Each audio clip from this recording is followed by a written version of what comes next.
Assalamu alaikum rahmatullah ta'ala wa barakatuh. 21h27, heure de Bamako, temps universel. En ce samedi 23 septembre 2022, mes sincères salutations, mes remerciements à l'endroit de ceux qui, depuis des années, ont décidé de faire chemin avec moi en me suivant dans mes interventions, dans mes directs, dans mes différentes interventions, pas dans mes directs, ceux qui m'ont fait confiance sur l'ensemble du continent africain comme à l'extérieur au niveau de la diaspora. Je m'en réjouis énormément et je félicite chacun de vous pour l'assiduité, la confiance, sans cesse renouvelée chaque fois que je suis connecté. Vous êtes là. Merci à vous du fond du cœur. Que Allah, dans sa miséricorde et dans sa bonté infinie, vous le rende au centuple. À nos différents membres du gouvernement, que ce soit au niveau des différentes transitions dans nos différents pays, je voudrais remercier le président, notre grand président, notre visionnaire, Assimi Goïta, qui, lors de son allocution, a fait des déclarations importantes et a pris des décisions importantes concernant ce qui se joue pour la survie du Mali, pour la survie du Liptako Gourma. Mes sincères remerciements aussi au président du Faso, le pays des hommes intègres. Infiniment merci au capitaine Traoré, qui ne cesse, chaque fois que l'opportunité lui est donnée, de jouer son rôle en tant que président, en tant que leader, en tant que père de la nation, du pays des hommes intègres, le Burkina Faso. Nous savons qu'il a à cœur un désir ardent de faire sortir ce pays-là de la léthargie dans laquelle il se trouve. Enfin, mes derniers remerciements, avec force et détermination, vont à l'endroit du général, le grand frère des deux. Le plus jeune dans le pouvoir, mais le grand frère des deux, concernant l'âge. Le général Abdraman Tiani. Nous allons d'ailleurs commencer par le Niger. Je ne saurais dire merci à tout le peuple nigérien avant de venir au président. L'amour que vous me témoignez, le respect que vous me témoignez, la considération que vous me témoignez. Beaucoup souhaitent que je vienne au Niger pour être auprès du général, mais je pense que le général, il a beaucoup de conseillers, non pas un chiffre pléthorique comme le voleur de Bazoum, mais le général, je crois que s'il a réellement besoin de moi, il sait qu'il peut passer par son jeune frère Assimi Goïta et il sait que je serai à sa disposition. Donc je ne crois pas que pour le moment c'est dans l'agenda, bien vrai que ce soit le désir ardent de beaucoup de Nigériens de me voir au Niger. Si telle est la volonté d'Allah subhanahu wa ta'ala, cela se fera. Mais Keïta, il a la façon de faire, c'est de laisser Dieu lui-même décider pour Keïta. S'il y a des décisions importantes, je mets en réflexion, j'invoque Allah. Et si telle est sa volonté, l'opportunité va se présenter d'une manière ou d'une autre. Donc franchement, je voudrais dire au peuple du Niger qui m'a adopté, je ne savais pas que j'étais aimé à ce point au Niger. C'est à travers les messages qu'on m'envoie jour et nuit que je me rends compte que la petite personne que je suis est dans le cœur du peuple du Niger. Je ne peux que m'en réjouir et féliciter Allah parce que toute la gloire revient à Allah. C'est grâce à Allah. Je ne suis rien sans Allah, je ne ferai rien sans Allah, je ne vaux rien sans Allah. C'est lui et lui seul qu'il faut remercier, car toute la gloire lui revient. Au général Tiani, je voudrais lui dire tout simplement, je sais que c'est un homme sage, je sais que c'est un homme réfléchi, je sais qu'il prend son temps. Avant d'arriver à ce conseil-là, je voudrais lui dire infiniment merci. Parce que pendant que le chien est en train d'aboyer, la caravane passe, le général est en train de travailler. Et le Niger voit les résultats du travail du général. Le général montre au monde entier qu'il n'est pas là pour le pouvoir. Si c'était le pouvoir, ce que nous lui avons demandé, depuis longtemps, il l'aurait fait. En d'autres termes, il aurait contraint Bazoum par n'importe quel moyen de démissionner et puis de prêter serment. Alors, posez-vous la question, pourquoi depuis le général ne veut pas prêter serment? Pourquoi? Beaucoup de gens, beaucoup de personnes, il y a une raison pour ça. Il y a une raison pour ça. Nous allons en parler pendant cette intervention. Pourquoi le général n'est pas pressé? Je peux me tromper, mais je suis sûr que si le général m'écoute, il dira, c'est pas vrai, comment Keïta peut entrer dans ma tête et comprendre ce qui se passe. Ce n'est pas moi, c'est Dieu qui me donne l'information. Donc le général, on va développer un peu pourquoi. Mais tout en remerciant le général pour sa ténacité, sa détermination, son engagement, sa volonté à faire tout pour faire échouer tous les plans diaboliques et sataniques. Nous remercions le général qui prête une oreille à ce que nous disons. Le général nous entend, Assimi nous entend, le capitaine nous entend.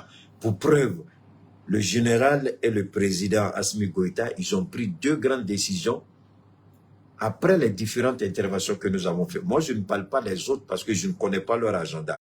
Je parle de moi, je connais mon agenda. Donc, si je parle d'une chose aujourd'hui, 2 jours, 3 jours, je vois une décision qui est prise dans ce sens, je ne peux que me référer à moi-même. Mais ce serait trop égoïste d'écarter tout le monde. Mais tout en parlant de moi, je dis, bon, ben, tout le monde, peut-être que les autres en ont parlé. Je ne sais pas. Donc, je dis infiniment merci au général qui a pris une décision lorsque nous avons demandé que des enquêtes soient faites sur toutes les entreprises présentes au Burkina. Et si Alassane Ouattara, Emmanuel Macron, Bazoum ou l'épouse de Ouattara sont impliqués d'une manière ou d'une autre dans les entreprises au Niger, que le peuple du Niger soit informé, que le général soit informé et que les décisions importantes soient prises. Alhamdulillah Rabbil Alamina, ils ont mis en place, je ne sais pas si c'est un pôle ou bien si c'est... Appelez ça comme vous voulez, le général a signé un décret, ils ont pris la décision de mener des enquêtes au niveau de toutes les entreprises qui travaillent au Niger. Toutes les entreprises, sans exception, privées comme parapubliques, pour fouiller et puis trouver la vérité. Et ça, nous lui disons merci, parce que nous faisons un travail de fond. Quand Chris Yapi a fait la dénonciation, c'est parce que j'ai pris les propos de Chris Yapi pour en faire une analyse pertinente. Et au regard de ce que j'ai dit, beaucoup de gens ont demandé à Chris Yapi de reprendre. Il a repris. Moi, j'aime bien Chris Yapi parce que il ne faut même pas qu'il parle de moi. C'est pas important. Mais nous formons une équipe extraordinaire. Parce que quand il parle et puis nous prenons, je ne suis pas le seul, de temps en temps, Franklin Yamsi en fait pareil. Nous prenons les interventions de Chris Yapi que nous décortiquons et nous présentons à la face du monde. C'est ce que nous avons fait et le Niger a pris ses responsabilités en créant tout de suite une structure chargée d'appliquer les propositions que nous avons dites. C'est la même chose lorsqu'il y a eu l'attaque sur le bateau de Tombouctou. J'ai dit au président Goïta, ce n'est pas une attaque comme ça. Et vous avez entendu dans l'adresse de la nation du président Goïta, il a dit une enquête est en cours. Parce que je dis, il y a une complicité interne au niveau des forces armées. Sinon, comment comprendre qu'une une équipe qui vient en renfort soit attaquée? Alors, comment ils ont eu ces informations-là? La précision des informations. S'il y a une précision d'information, c'est qu'il y a quelqu'un sur le terrain qui donne les informations. Et le président a dit qu'il y a des enquêtes en cours. Il y a eu 2 tentatives de coup d'État ou d'assassinat contre le capitaine Traoré. Les hommes ont été arrêtés. Le 22, le 2e coup d'État a échoué. Il y avait un premier coup d'État qui était en préparation, ils ont été arrêtés. Il y avait un premier coup d'État qui était en préparation, eux ils ont été arrêtés. Il y a un 2e coup d'État qui a été déjoué le 22. Quand j'ai dit le 22, je ne pas d'hier, hein, vendredi. Aujourd'hui c'est le 23. Mikasa Su Kassa. Alhamdulillah, gloire à Allah, béni soit Allah, gloire à Allah. Nous magnifions le nom du saint prophète Mohammed sallallahu alayhi wa sallam. Nous rendons toute la gloire au Seigneur créateur des cieux et de la terre, le Dieu de l'islam, le Dieu créateur. Nous le disons merci infiniment pour la grâce et la bonté, pour sa miséricorde, pour son amour, sa protection, sa largesse infinie. Nous lui disons merci, tout en lui confiant le Mali, le Burkina, le Niger, le Liptako Gourma. Nous demandons à Allah de veiller sur nos autorités, de les protéger, de les préserver, parce que beaucoup de coups sont en préparation. Beaucoup de planification. L'ennemi est à l'œuvre. Tant qu'il ne nous verra pas à terre, il ne s'arrêtera pas. L'ennemi est à l'œuvre, l'ennemi se prépare, l'ennemi est en train de s'activer pour nous attaquer, pour nous affaiblir, pour nous humilier, voire pour nous tuer si possible. Mais que Allah, le Créateur, que Allah, le Protecteur, que Allah qui voit tout, qui sait tout, qui sonde les pensées, que ce Allah-là, le Dieu Créateur, veille sur nos États, sur chacun de nous, sur nos autorités, afin que nous puissions nous aussi connaître des jours heureux, vivre dans l'opulence pourquoi pas. Allah ne nous a pas bénis pour que nous soyons exploités. Allah n'a pas béni notre sous-sol pour qu'on s'asseye et puis on vient nous voler. Depuis combien de temps Allah est en train de nous observer? Je ne vous comprends pas, mon peuple. Je vous ai béni avec toutes ces richesses, mais vous êtes parmi les pays les plus pauvres au monde. Est-ce que j'ai mal fait pour avoir béni le Mali? Est-ce que j'ai mal fait pour avoir béni le Niger? Est-ce que j'ai mal fait pour avoir béni le Burkina Faso?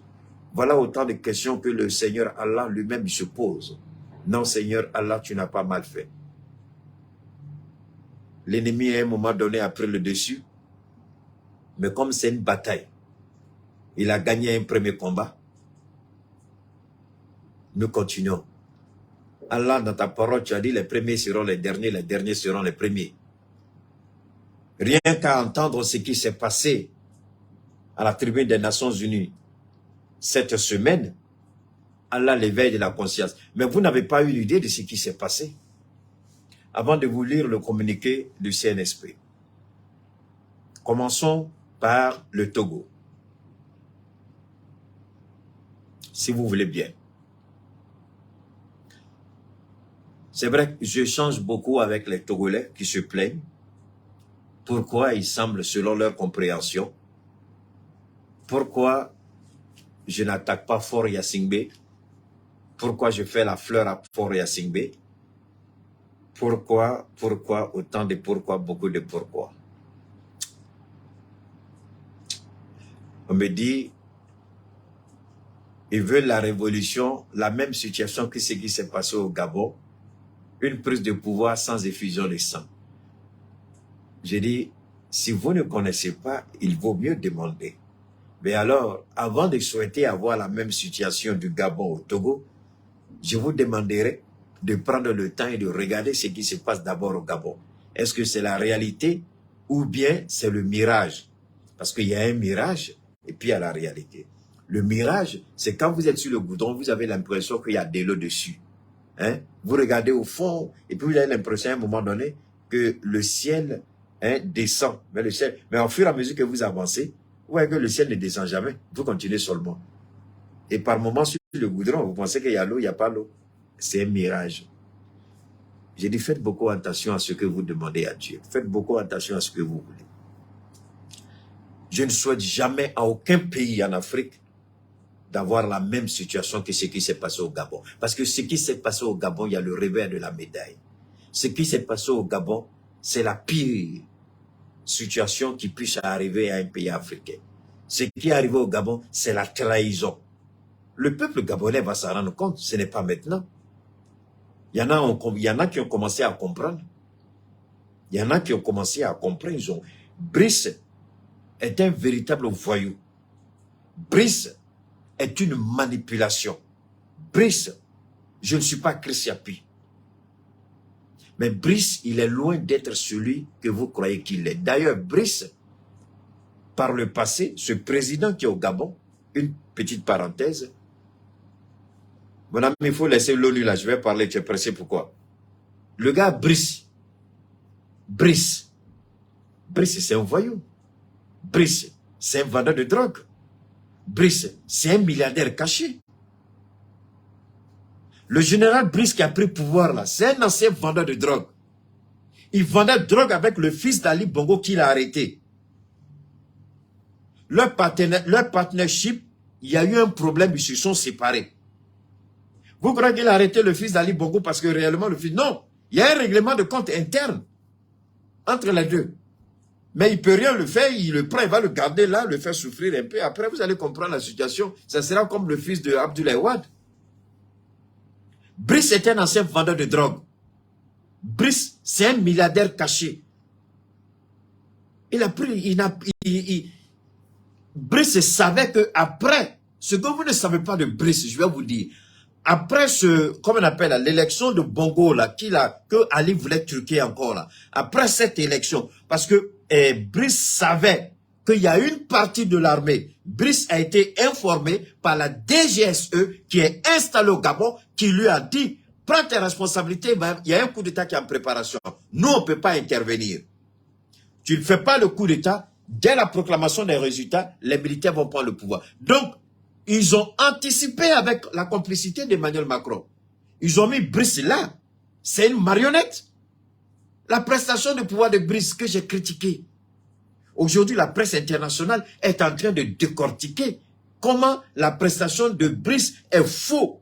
C'est je ne dirais pas est fausse, est faux. Je ne dirais pas est fausse, est faux. Il y a du faux dedans. Rien n'est vrai dedans. Rien n'est vrai dedans. Dans la forme, c'est du faux. Dans le fond, c'est du faux.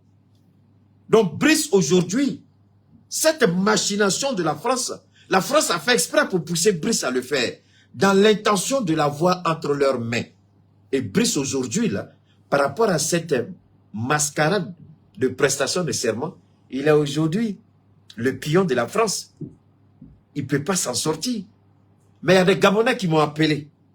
Ils disent, Keïta, ça ne saurait tarder, tôt ou tard, on va descendre Brice. Donc, Brice, j'ai une bonne nouvelle pour toi. Que tu le veuilles, que tu le veuilles pas. Les Gabonais disent qu'ils vont te descendre. Ils ne vont pas te laisser au pouvoir. Emmanuel Macron, prends tout ce que tu veux comme décision. Prends tout ce que tu veux comme mesure. Ils vont le descendre. Il ne va pas rester au pouvoir.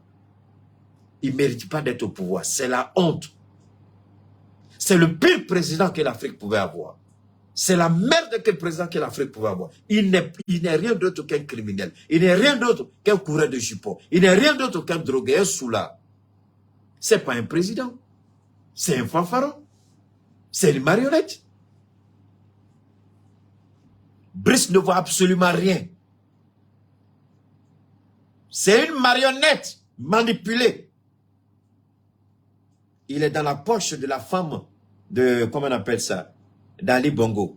Vous croyez qu'elle n'a pas de vous croyez réellement qu'Ali Bongo n'a pas de documents sur Brice? Vous croyez que la famille de Bongo n'a pas de documents sur Brice? Vous croyez que Brice peut faire quelque chose au fils d'Ali Bongo? Il n'a qu'à tenter. Il peut le mettre en prison, je ne dis pas. Mais il n'a qu'à tenter. S'il tente là, les informations qui vont sortir sur lui, il va se chercher. Est-ce que vous voyez? Donc ça, c'est des choses qui sont... Ça, c'est des choses que nous connaissons. C'est des choses que nous connaissons. Ça, c'est la réalité. Maintenant, ça, c'était la petite parenthèse du Gabon. C'est pourquoi je dis aux Togolais, ne cherchez pas à ressembler au Gabon. Ne cherchez pas à ressembler au Gabon. Au Gabon, on a changé les hommes, mais le système est là. Rien n'a changé au Gabon. Et pendant combien de temps il va manipuler le peuple gabonais en faisant croire au peuple gabonais que leur souffrance leur galère, ce sont les entreprises. Alors que c'est fou, ce ne sont pas les entreprises, c'est la France. Quelle décision elle a prise contre la France? Il n'en a pas pris, il n'en prendra pas. Parce qu'il est au service de la France. Il joue pour la France. Il est le pion de la France.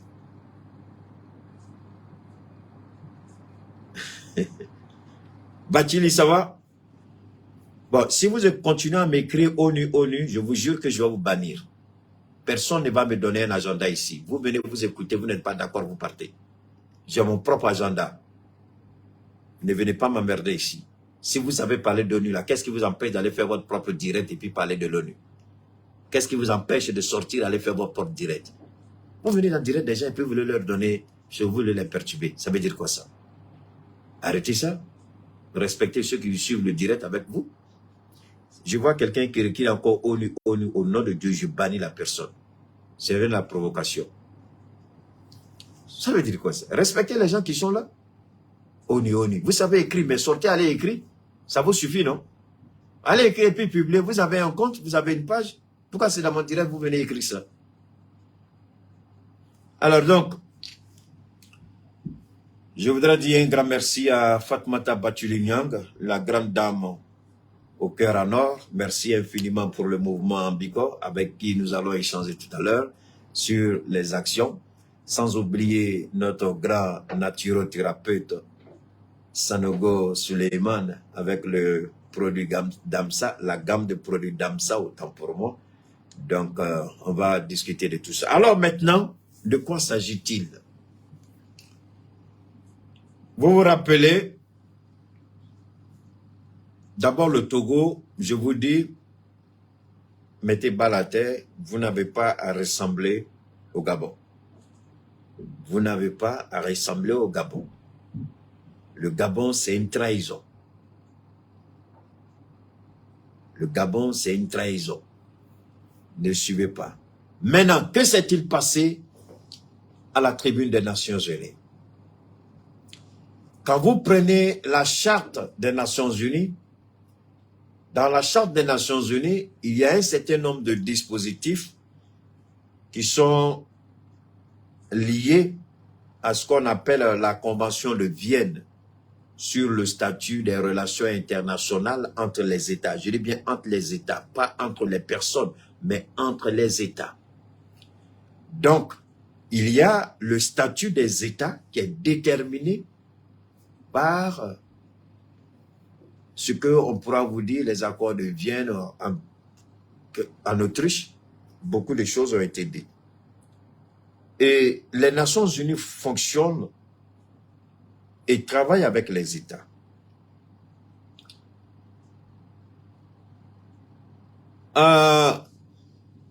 Attendez. Donnez-moi une seconde. Donnez-moi une seconde, s'il vous plaît. Donnez-moi une seconde, s'il vous plaît. Il y a deux personnes ici qui doivent absolument dégager. Attendez. Voilà. Merci beaucoup. Merci pour ta participation. Au revoir. Maintenant, donne-moi une autre seconde. Il y a une autre personne qui est là, qui doit partir. Merci pour ta participation. C'est gentil. Voilà. Merci. Alors, donc, il est important de garder en esprit un certain nombre de choses. La Convention de Vienne définit le statut juridique sur le plan international des États. Et les Nations Unies, dans la Charte des Nations Unies, il y a une partie qui est consacrée à la Convention de Vienne sur les relations internationales, c'est-à-dire les relations entre les différents États qui constituent la planète et membres de cette organisation internationale, les Nations Unies. Ce ne sont pas, et dans le statut de Vienne, si vous voulez, par le statut, la Convention de Vienne, il n'a jamais été dit dans la Convention de Vienne comment un État, dans un État, comment les dirigeants doivent venir au pouvoir. La conception de la démocratie, c'est une conception qui est vague. C'est comme les Américains qui disent, dans le 25e amendement, lorsque le président est est en incapacité de gouverner, lorsque le président est en incapacité de gouverner, il faut le démettre de ses fonctions. Le terme incapacité est une notion vague. Juridiquement, c'est vague. Politiquement, c'est vague. Donc, sur le plan politico-juridique, c'est une notion très vague que personne n'a définie jusqu'à la date d'aujourd'hui. Donc, chacun peut s'appuyer sur sa conception, sa compréhension, selon ses analyses, et puis interpréter. Alors, dans la prise du pouvoir, la démocratie, c'est pourquoi vous voyez différentes formes d'application de la démocratie. La monarchie. Vous croyez que l'Arabie Saoudite n'est pas prise en compte par rapport à la Convention de Vienne? Bien sûr. Mais regardez l'avènement au pouvoir en Arabie Saoudite. Mais pourtant, on aurait pu exclure l'Arabie Saoudite ou tous les pays monarchiques où ce sont des monarques qui sont au pouvoir. Mais ce n'est pas le cas. Donc, la prise au pouvoir, dans la mesure où les États sont souverains, de la manière de gérer leur pays, leur incombe totalement. Et la Convention de Vienne est claire là-dessus. On ne viendra pas faire la leçon à qui que ce soit comment accéder au pouvoir. Ça, c'est important et c'est fondamental. Maintenant, vous écoutez, les Nations Unies qui ont pris en compte la Convention de Vienne se permettent, pas les Nations Unies, autant pour moi, un individu de surcroît invendu, un irresponsable, un architecte. Vous savez, Antonio Guterres est la merde de l'Afrique. Rappelez-vous l'année dernière, lorsque Abdoulaye Maïga s'est rendu à la tribune des Nations Unies, lorsque le docteur Kokala Shogai Maïga était malade, c'est Abdoulaye Maïga qui était le premier ministre intérimaire. Il a dit à Antonio Guterres de se respecter. Il n'est qu'un fonctionnaire. Et lui, il ne peut pas, donne-moi une seconde, Antonio Guterres ne peut pas, permettez s'il vous plaît,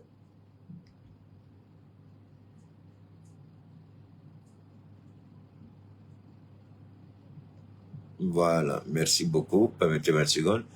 Alors, donc, Antonio Guterres ne peut pas prendre sur lui-même la décision sans s'en référer au Conseil de sécurité ou à l'Assemblée générale des Nations Unies de prendre des décisions qui engagent l'organisation des Nations Unies elle-même. Et c'est ce qu'il a fait. Mais on va d'abord écouter, si vous voulez, permettez-moi, je vais vous amener à écouter d'abord. Je vais vous amener à écouter d'abord le communiqué. Communiqué. Le Conseil national pour la sauvegarde de la patrie, CNSP, et le gouvernement de la République du Niger prennent à témoin la communauté nationale et internationale quant aux agissements perfides du secrétaire général de l'Organisation des Nations Unies, Antonio Guterres, qui sont de nature à saper tout effort de sortie de crise de notre pays, le Niger. En effet, avec la complicité de la France et de deux chefs d'État francophones de la CEDEAO, le secrétaire général des Nations Unies s'est fourvoyé dans l'exercice de sa mission en faisant obstacle à la pleine participation du Niger aux travaux de la 78e session de l'Assemblée générale de l'ONU. C'est ainsi qu'en violation de la Charte des Nations Unies, en particulier les règles statutaires d'accréditation d'un représentant permanent auprès des Nations Unies et celles régissant la tenue des sessions de l'Assemblée générale de l'ONU, M. Guterres a non seulement refusé de prendre acte de la liste officielle des délégués de la République du Niger à la 78e session de l'Assemblée générale, mais surtout a accédé à la demande fantaisiste de l'ex-ministre des Affaires étrangères, Hashmi Massaoudou, tendant à révoquer le représentant permanent du Niger auprès des Nations Unies. La République du Niger recuse et dénonce avec force cette ingérence manifeste de M. Guterres dans les affaires intérieures d'un État souverain.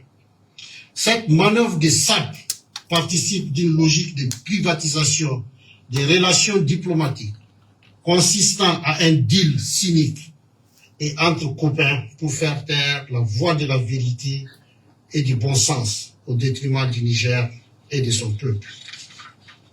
En ce qui concerne la France de Macron, elle ambitionne désespérément de délégitimer et d'isoler le gouvernement du Niger en s'opposant à la prise de parole de nos dignes représentants dans cette instance mondiale pour non seulement sensibiliser la communauté internationale sur le système de prédation néocoloniale qu'elle a mis en place au Niger avec la collaboration des renégats du régime déchu, mais également pour apporter les éléments de preuve quant à son soutien actif aux groupes terroristes qui menacent la sécurité du Niger et de l'ensemble du Sahel.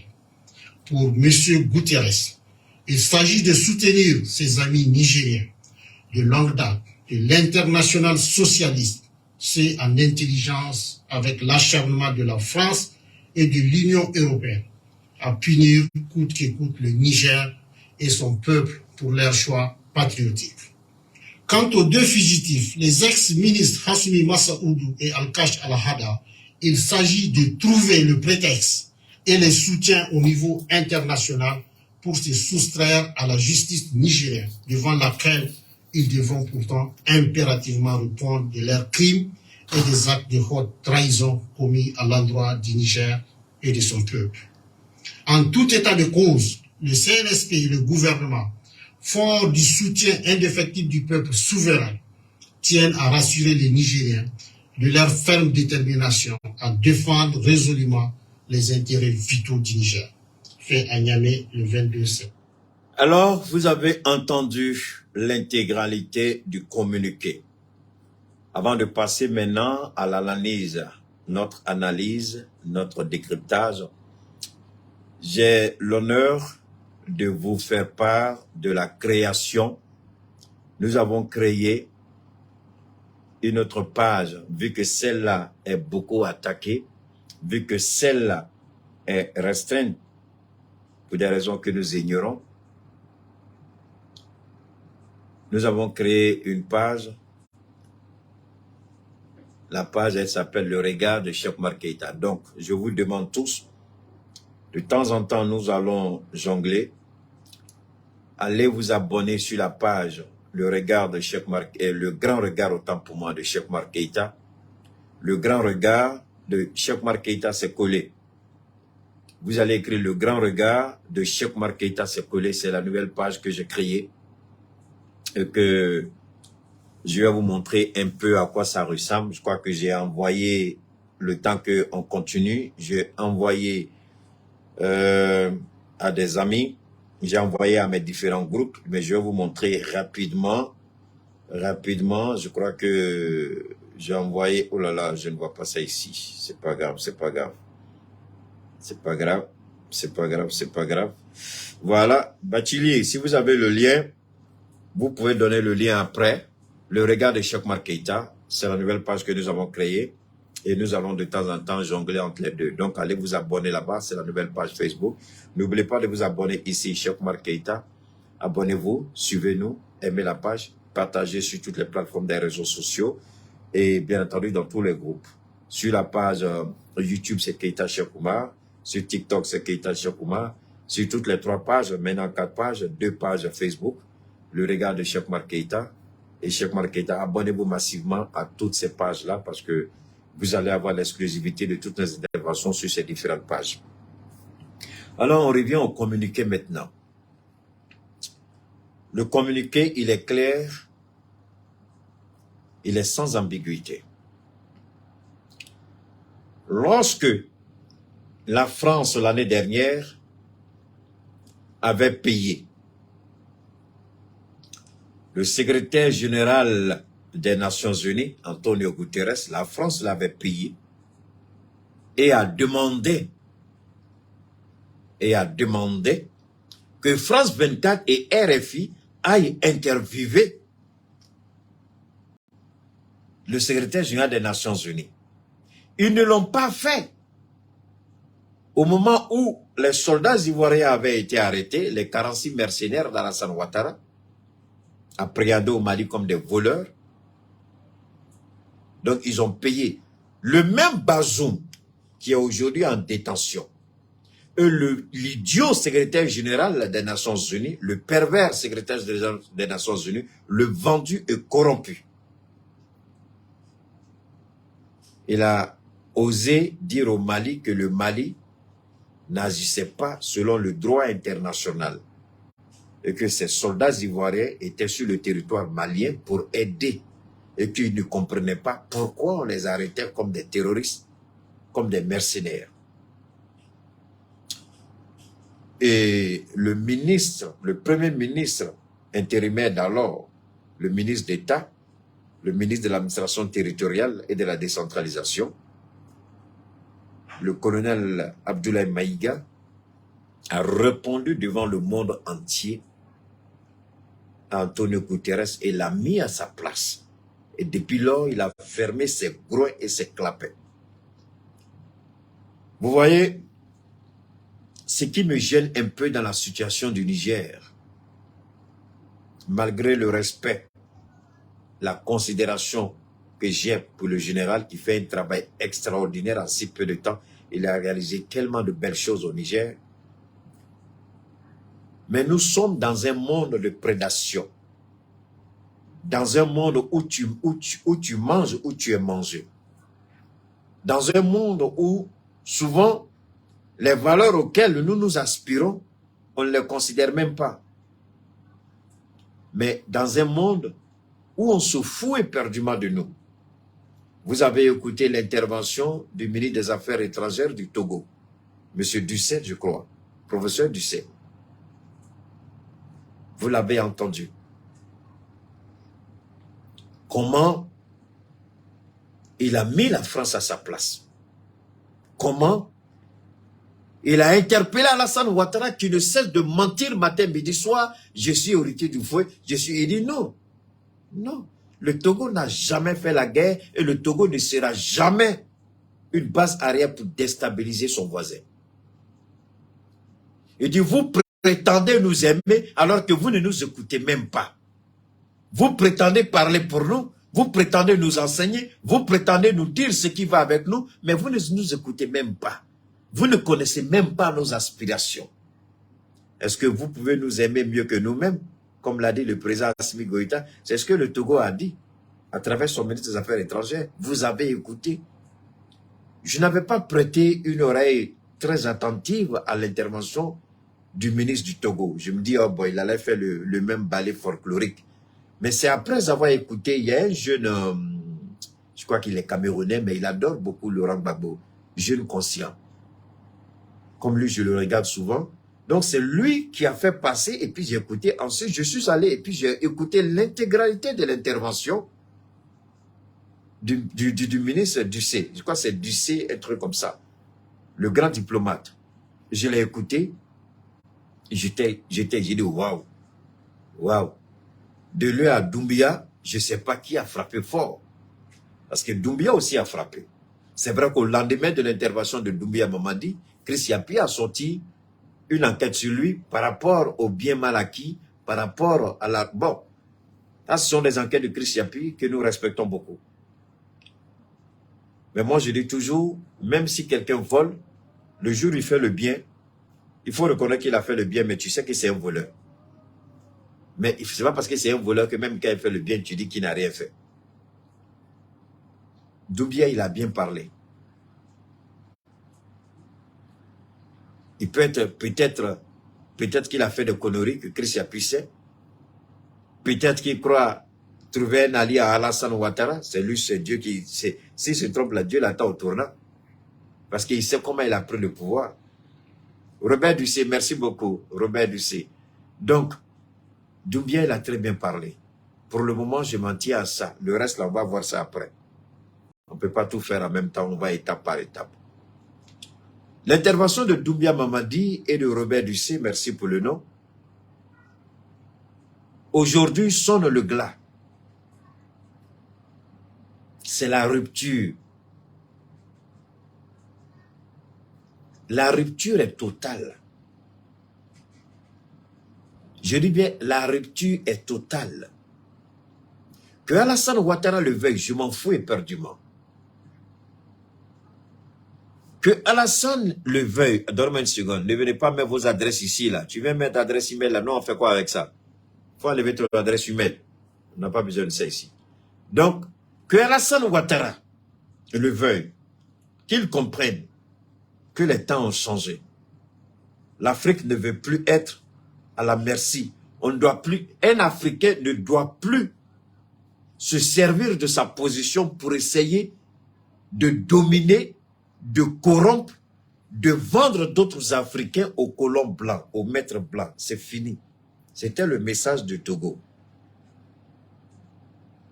Je ne suis pas toujours d'accord avec Faure Gnassingbé Eyadema, ça, soyez certains. Je ne suis pas en train de défendre Faure Gnassingbé Eyadema, mais je suis en train de dire que le Togo a tenu l'un des meilleurs discours de toute l'histoire du Togo. Même Eyadema le père n'a jamais tenu un tel discours. Je dis bien, Eyadema le père n'a jamais tenu un tel discours. Peuple du Togo, ce que je vais vous dire, c'est qu'il y a une rupture. Le président Faure Gnassingbé, il a compris que servir d'autres intérêts que celui du Togo, il va à sa propre perte. Je ne dis pas qu'il doit dire j'efface l'ardoise et puis je reviens à zéro pour bien faire avec mon peuple. Ce n'est pas ce que je dis. Il a intérêt, les dernières années qui lui restent, à faire les choses correctement, partir la tête haute. C'est vrai que le père était là. Ça n'a pas été comme le Togo le voulait. Mais aujourd'hui, que Gnassingbé comprenne, s'il a tenu ce discours à la tribune des Nations Unies, il doit être prêt à apporter les changements qui vont avec au Togo. Donc, s'il a dénoncé un certain nombre de choses sur le plan international, il faut que lui-même s'adapte à la réalité au Togo et comprenne et écoute son peuple. Et qu'au moment opportun, qu'il comprenne que c'est le temps de se retirer et qu'il se retire. Mais en se retirant, que Gnassingbé comprenne, qu'en se retirant, il ne peut pas seulement se retirer, mais en se retirant, qu'il brise la chaîne. C'est-à-dire celui qui va venir après n'aura pas autre option que de travailler pour le peuple et écouter le peuple. C'est la voie que je préconise au président Faure Gnassingbé. Et je vous jure, peuple du Togo, vous pouvez me détester, mais dans 5 à 10 ans, vous allez me donner raison. Parce que Faure Gnassingbé, il est rentré dans un système qu'il avait englouti. Et Faure Gnassingbé, tellement qu'il est bon, il a bien appris, il est en train de se ressaisir et sortir. S'il veut sortir d'une certaine manière, je vous jure que le Togo sera plongé dans un chaos. Croyez-moi ou ne me croyez pas. Il y a trop d'intérêts qui sont en jeu au Togo et qui sont cachés que vous ne connaissez pas. Trop d'intérêts cachés au peuple togolais. Et Gnassingbé est en train de travailler. Parce que le discours de Gnassingbé aujourd'hui est clair. Donc ce discours-là, c'est un message aussi à ceux qui ont leurs intérêts. Ceux qui sont en train de tirer les ficelles. C'est pour vous dire que je suis fatigué. Vous ne pouvez plus continuer à me manipuler contre mon peuple. Au moment opportun, Faure Gnassingbé va prendre des décisions. Je suis sûr que vous allez un jour vous rappeler de ce que je vous ai dit. Je ne sais pas, c'est demain, c'est après-demain, dans quelques mois, dans 1 an, dans 2 ans, c'est Dieu qui sait, je ne sais pas. Mais Faure Gnassingbé, il est prêt à quitter le pouvoir. Il est prêt à laisser le pouvoir. Mais si Faure Gnassingbé laisse le pouvoir dans la condition actuelle, les petits opposants togolais qui crient matin, midi, soir, je vous en prie, ne les écoutez pas. Quelqu'un qui vient pour dire démocratie, là, ne votez plus pour quelqu'un qui vient pour parler de... J'ai dit, peuple africain, désormais, un politicien qui vient parler de démocratie, sanctionnez-le aux urnes. Parce que c'est la démocratie qui nous a tués, qui nous a mis dans l'état dans lequel nous sommes. D'abord, qu'il vienne nous parler de nos valeurs. de nos richesses. Comment ils vont... Mais qui vient nous parler démocratie, démocratie des Européens là? Je vous jure au nom de Dieu. Si vous vous trompez, pour dire fort n'a qu'à partir, et puis vous prenez quelqu'un pour venir faire démocratie, démocratie des Européens là, vous allez regretter fort Yassine comme les Libyens regrettent Kadhafi. Je répète, vous allez regretter fort Yassine comme les Libyens regrettent Kadhafi. Fort, c'est un gars qui est très intelligent. Il est en train de trouver les moyens comment briser la chaîne et celui qui va venir là ne soit plus soumis à la domination et à la volonté de ceux qui ont leur intérêt au Togo, mais plutôt qu'il travaille pour le peuple togolais. Et comme lui, il est dedans, il connaît bien, il est en train de prendre les dispositions pour sortir, pour briser. Mais s'il veut faire d'une certaine manière, ils vont créer le chaos au Togo. Ils ont les moyens pour créer le chaos au Togo. Le Togo, c'est un petit pays.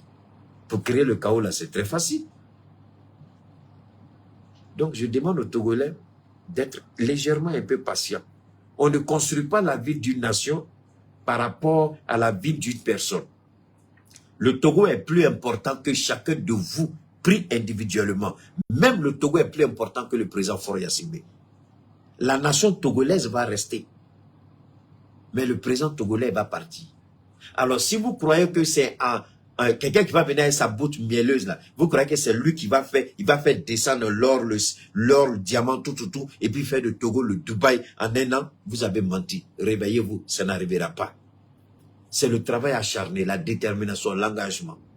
Il a fait le premier pas, il a coupé les chaînes qu'on croyait qu'il ne pouvait pas, il a coupé aujourd'hui. Et Faure Gnassingbé, peuple du Togo, a répondu à Alassane Ouattara. Vous avez entendu Chris Yapi dit que Alassane Ouattara a appelé Faure Gnassingbé. Il a insulté copieusement.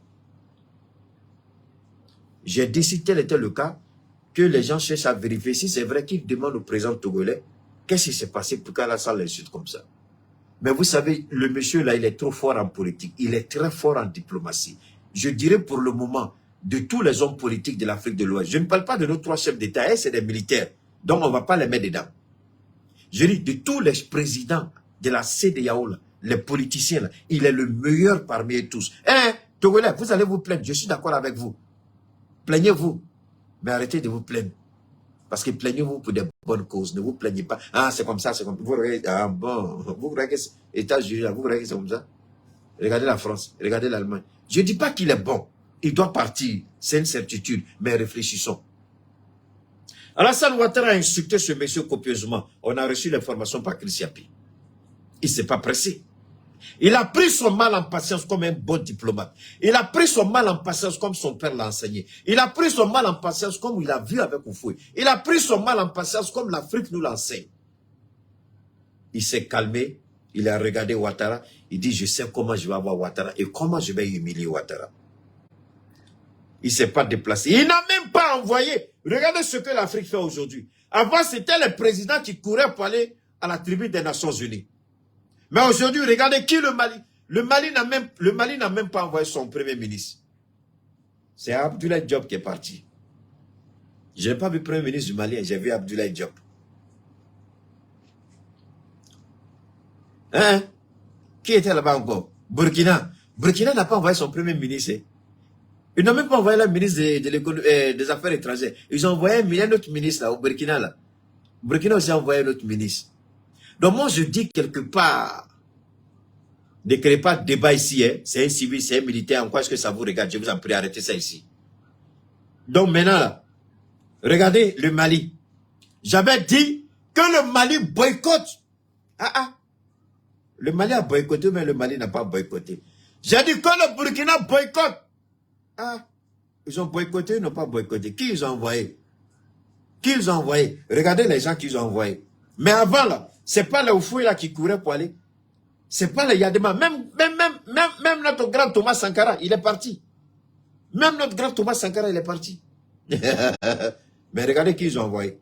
Ils ne se sont même pas donné la peine. Aucun de nos premiers ministres, ils s'en fichent. Parce que les Nations Unies, c'est une merde.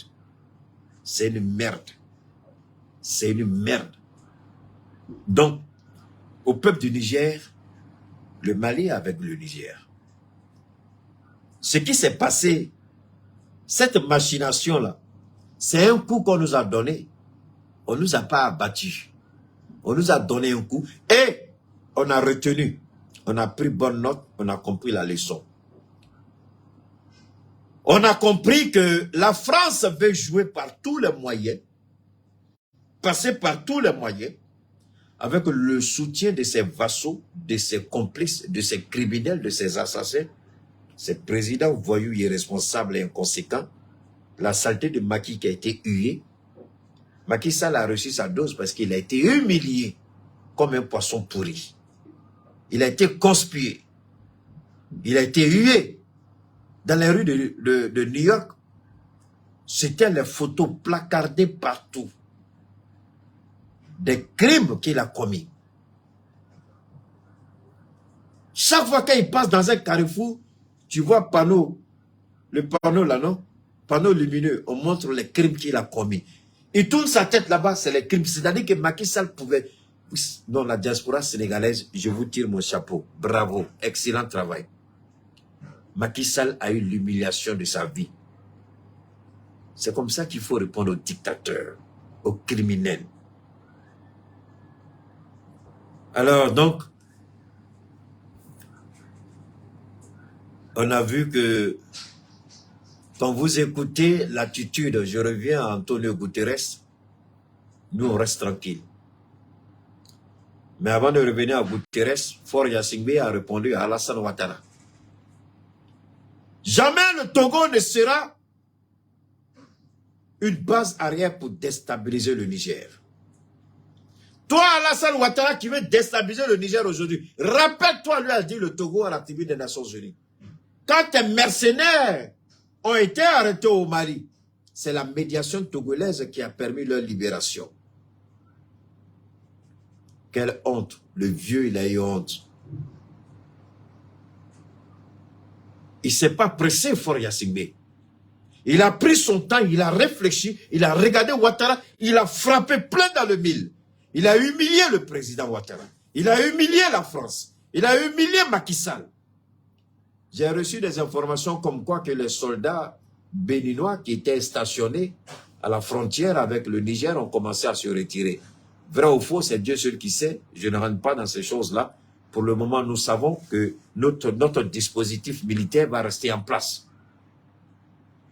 Donc, les soldats du Niger ont commencé à se retirer. C'est Dieu qui en connaît la vérité et les raisons. Mais Faure Gnassingbé a répondu à Alassane Ouattara du haut de la tribune des Nations Unies. Il n'a même pas envoyé son premier ministre. Il a envoyé le ministre qui était chargé de la négociation. Le ministre par qui tout est passé. C'est ce ministre-là qu'il a envoyé. Le ministre qui a été élevé au Mali, qui a reçu une médaille au Mali, c'est ce ministre-là qu'il a envoyé à la tribune des Nations Unies. Quand je vous dis que ce monsieur connaît la politique, vous pouvez vous plaindre le peuple du Togo. Je suis entièrement d'accord avec vous. Mais quand c'est bon, c'est bon. Et le Togo a fait la fierté. Donc je demande au peuple du Togo de mettre en berne, de mettre en pause, ne serait-ce que le temps que nous puissions nous réjouir de ce que le Togo a fait à la tribune des Nations Unies, juste nous donner 48 heures, 72 heures pour nous réjouir de ce travail extraordinaire de Faure Gnassingbé. Ensuite, vous pouvez reprendre votre combat politique au Togo. Permettez-nous de savourer la grandeur de l'homme, de remercier le message panafricain qu'il a envoyé au monde entier. Nous sommes fatigués. Nous sommes fatigués. Nous sommes fatigués à harceler le ministre des Affaires étrangères du Togo à la fin de son intervention. Nous sommes fatigués. Laissez-nous tranquilles. Pourquoi toi, la France, tu veux venir faire la guerre au Niger? À cause des richesses du Niger, le Togo ne va pas t'aider à faire cette guerre. Maintenant, voilà mon message que j'envoie au président Faure Gnassingbé. Le Togo ne servira pas pour faire la guerre, je suis d'accord avec le président à 100%. Mais je demande un soutien du président togolais. Je demande une intervention du président togolais. Vu qu'ils veulent intervenir, que le Togo, si le Togo échoue dans sa médiation, alors que le Togo vient nous aider militairement pour repousser l'agresseur. Voilà le message que j'envoie au président Faure Gnassingbé. Il a bien parlé à la tribune des Nations Unies. Le Togo n'a jamais fait la guerre à quelqu'un. Nous ne disons pas au Togo de venir faire la guerre au Mali. Non. Nous disons au Togo, nous ne disons pas au Togo, autant pour moi, de venir faire la guerre au Niger. Non, nous disons au Togo de venir nous aider pour nous protéger, de venir en soutien. C'est le message que j'envoie au peuple togolais. C'est le message que j'envoie au président Faure Singbe. C'est le message que j'envoie à la nation togolaise. C'est le message que j'envoie à ce grand homme d'État. Nous ne l'obligeons pas, mais nous aurions souhaité qu'après avoir dénoncé, s'il y a une insistance, une persistance à vouloir intervenir, alors nous aurons besoin de son soutien militaire. Merci à toi, président Faure Singbe. Vous savez, quand vous êtes un vieux que vous ne vous respectez pas, comme l'a dit Soro Guillaume, on va vous faire asseoir à terre et puis on va vous donner conseil. Est-ce que c'est pas ce qui arrive à Alassane Ouattara? Quand les gens parlent, je dis toujours, vous avez la manie de faire une traduction littérale. Non. Quand un sage parle, évitez d'en faire une traduction littérale. Essayez de comprendre la psychologie, la sagesse qui a sous-tendu les propos du sage. Il y a forcément un esprit qui est derrière les propos du sage. Mais quand vous voulez littéralement traduire, vous allez avoir tout faux. C'est la même chose comme la parole de Dieu. Elle n'est pas littéralement traduite, mais elle est spirituellement interprétée. Si tu n'as pas l'esprit de vérité, l'esprit de lumière, et où tu n'as pas la grâce de Dieu, tu ne peux pas comprendre la parole de Dieu. Tu ne feras qu'une interprétation littérale, tu auras tout faux. Ok? Sorodi, on fait asseoir Alassane pour lui parler. On dit quand un vieillard marche sur, comment on appelle ça, un œuf, si l'œuf se casse, on dit qu'il est, c'est pas un œuf, j'oublie le nom de l'instrument là. Hein? Quand tu vas tamala fier, ni fier chila, mais faut que tu vas kolo, ni fier machia, faut que tu vas fouari. C'est ce qui arrive à Alassane Ouattara. Merci depuis la Martinique. C'est ce qui arrive à Alassane Ouattara. Regardez comment ces enfants vont l'humilier devant le monde entier. Et là, Alassane est assis. Il est assis par terre en Côte d'Ivoire. Et on est en train de lui parler. Regardez, quand un vieux ne se respecte pas, comme dit Henri Konan Bédié, paix à son âme, quand le sage montre la lune, l'idiot regarde le doigt. Quand le sage montre la lune, l'idiot regarde le doigt. Alassane Ouattara n'a rien compris. Ce n'est pas un héritier du fouet. Kalebas, merci. Ce n'est pas un héritier du fouet. C'est un criminel, c'est un sanguinaire, c'est un assassin, c'est un va-t-en-guerre. Parce que quand on a l'âge, quand on a déjà 80 ans, même 70 ans déjà, à 60 ans déjà, la sagesse doit nous guider. Chaque propos doit être guidé par l'esprit de la sagesse. Préserver la vie doit être la priorité d'un sage. Comment préserver la vie? Mais tu ne peux pas venir pour dire il faut détruire la vie.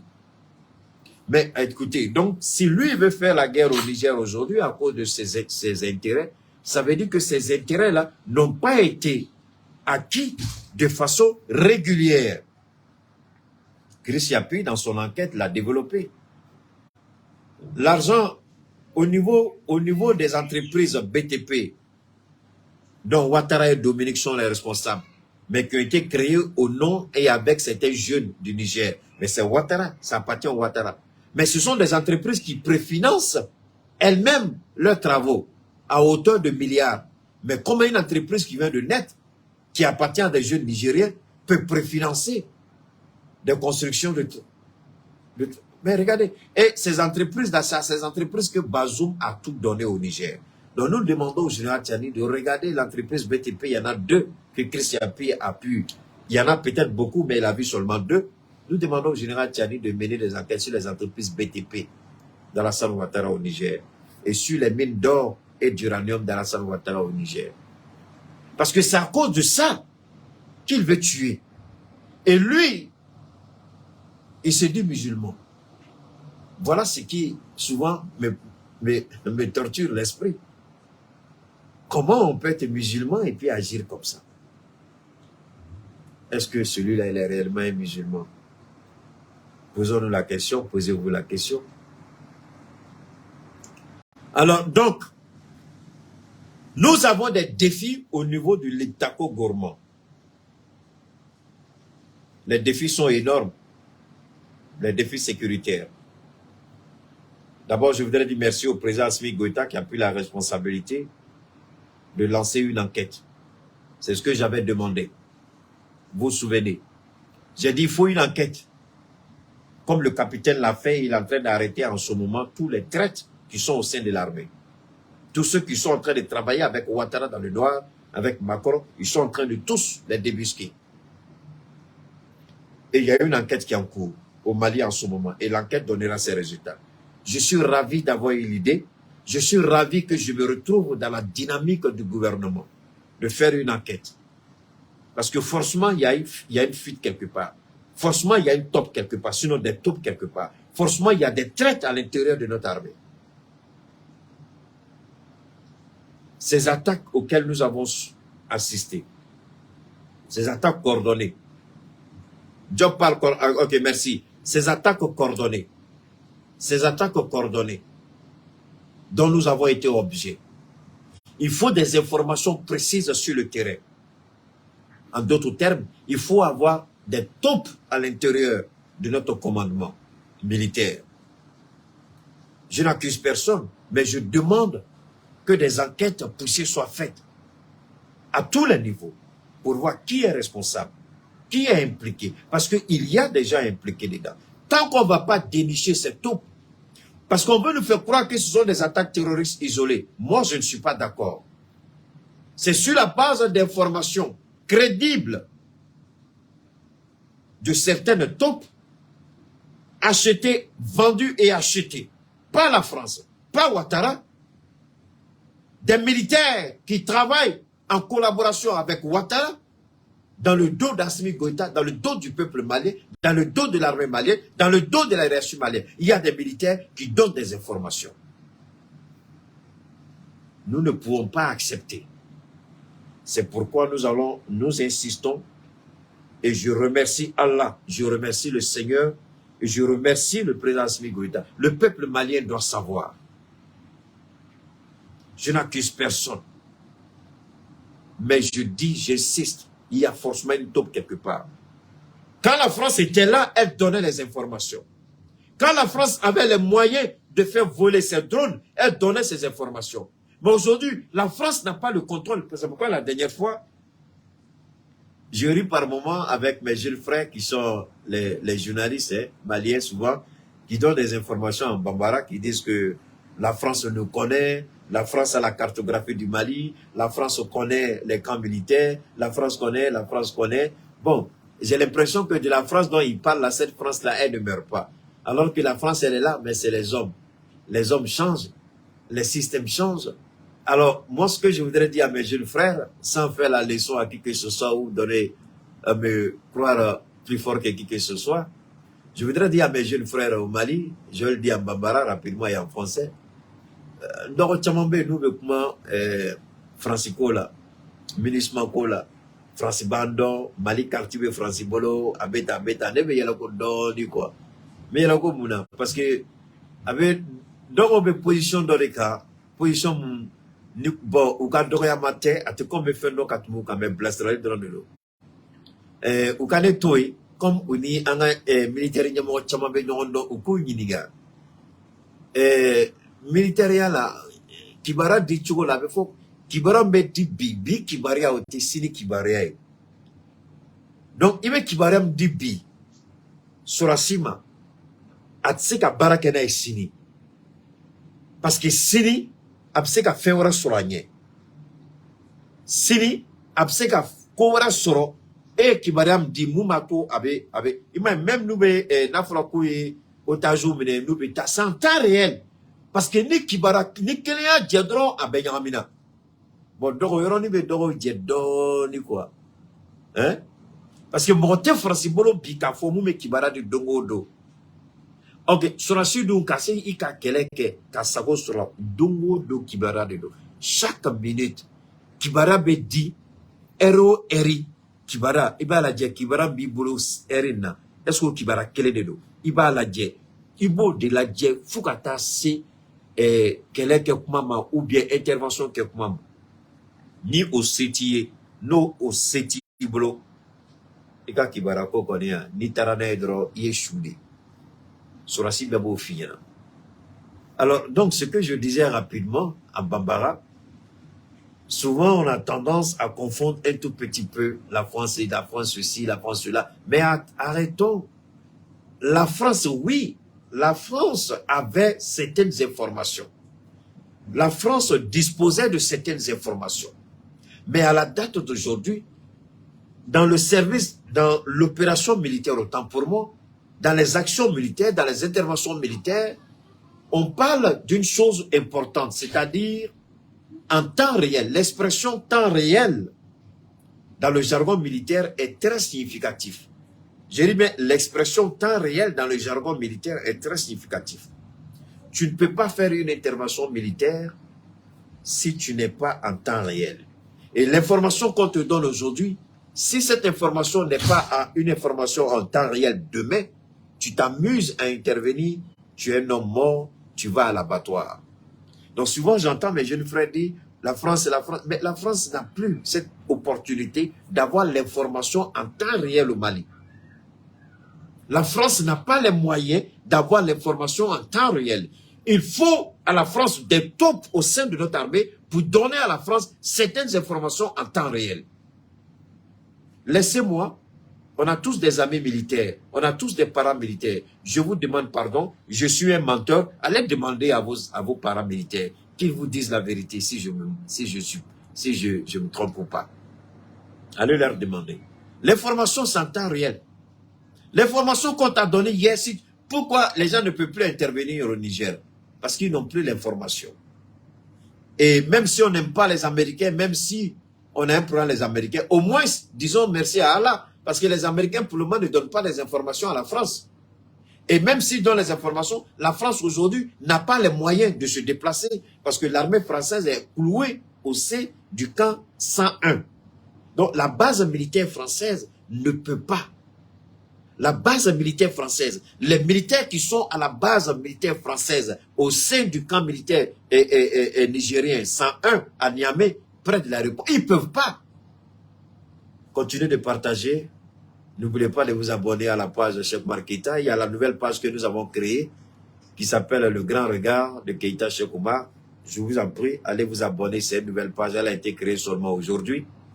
Donc pour le moment, on ne fait rien là-dessus, mais allez vous abonner. Hein? Maintenant, le compte, c'est Keïta Cheikh. Mettez Keïta Cheikh, le compte va sortir. Vous allez voir ma photo.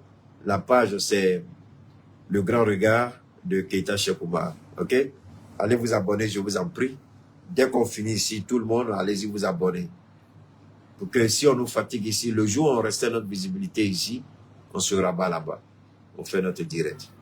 Hein? On va basculer entre les deux pour que vous ayez... Je le fais pour vous, pas pour moi-même. Voilà, c'est pour vous que je le fais. Alors donc, je dis merci au président Assimi Goïta pour avoir lancé cette enquête au sein de l'armée. Il faut dénicher les taupes. Il y a forcément des gens à l'intérieur qui fournissent les informations, qui travaillent avec l'ennemi, qui sont de concert avec l'ennemi, qui communiquent avec l'ennemi.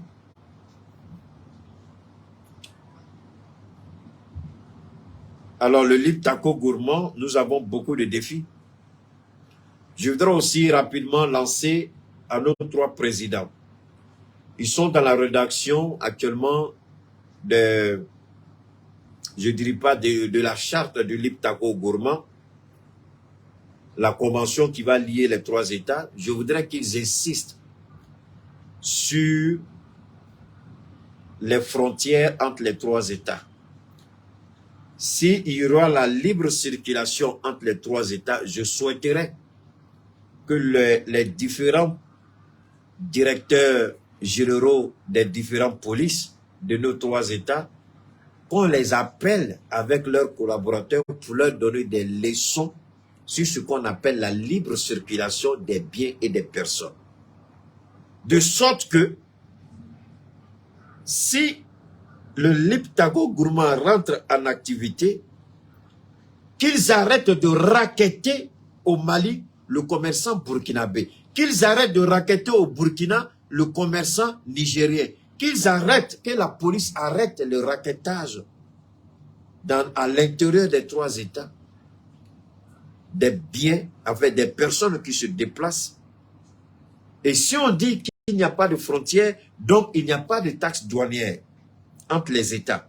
Donc que les douaniers aussi soient bien formés, bien instruits, pour ne pas arrêter les gens. Cela ne veut pas dire qu'il ne faut pas les contrôler. Hein. Parce qu'il y a des gens qui peuvent être de mèche avec l'ennemi, parce que nous sommes en guerre. Que le contrôle soit strict, mais que les passagers ne soient pas contraints à payer. Et, si nécessaire, qu'on ait une carte. Quand je dis que ce n'est pas la carte dessinée, je parle d'un document administratif de voyage qui permet de pouvoir circuler à l'intérieur des 3 États. Ça peut être un passeport Liptako Gourmand, ça peut être une carte d'identité, une carte d'identification Liptako Gourmand qui permet de circuler à l'intérieur, en plus de la carte nationale d'identité, en plus du passeport national. Ça dépend de qui détermine. Mais ce qui est en train de tuer la CEDEAO et qui a bien réussi en Europe, c'est la libre circulation à l'intérieur des États. La CEDEAO ne l'a jamais réussi, l'intégration des peuples. Parce que si nous voulons que ça réussisse, l'intégration des peuples, cela suppose la libre circulation des peuples, la libre circulation des biens. Si les peuples sont intégrés, alors le Liptako aura réussi. Mais s'il n'y a pas l'intégration des peuples, on aura échoué comme la CEDEAO a échoué. Je voudrais interpeller nos trois présidents à ce sujet. Si on doit faire l'intégration des peuples à l'intérieur du Liptako Gourmand, il faut qu'il n'y ait pas de barrière entre nos 3 États. Si la Guinée décide de s'allier à nous, il n'y a aucun problème. Si le Togo veut nous rejoindre, il n'y a aucun problème. Mais en même temps, je dis au Mali de se méfier sérieusement de la Mauritanie, parce que la Mauritanie n'est pas un partenaire sincère, n'est pas un voisin sincère, n'est pas un pays crédible. La Mauritanie sert de base arrière pour déstabiliser le Mali. Parce que tous les blessés du MNLA, c'est en Mauritanie qu'ils se soignent. Tous les responsables, les chefs militaires MNLA qui étaient à Bamako, qui ont quitté Bamako, ils se sont tous retrouvés en Mauritanie. Ils sont tous allés en Mauritanie se soigner. Et tous. Ils ont acheté des résidences, des palaces, ils ont construit des hôtels, des villas, des duplex en Mauritanie. Au regard de tout ça, la Mauritanie ferme les yeux et laisse le MNLA venir tuer, créer la désolation. Parce que la Mauritanie se souvienne bien, ce qui arrive au Mali peut arriver à la Mauritanie. La Mauritanie n'est pas à l'abri. Parce que quand nous allons commencer à dégager le Mali, du Mali, ces terroristes-là, ils vont s'orienter vers la Mauritanie. Le MNLA ne peut pas contrôler tout le monde. Le MNLA ne peut pas empêcher les autres terroristes d'agir. Donc que la Mauritanie se souvienne bien de ce qu'elle est en train de faire, parce qu'elle va payer pour ça. Donc, nous allons, avec l'aide de Dieu, continuer à soutenir nos États, continuer à soutenir nos autorités.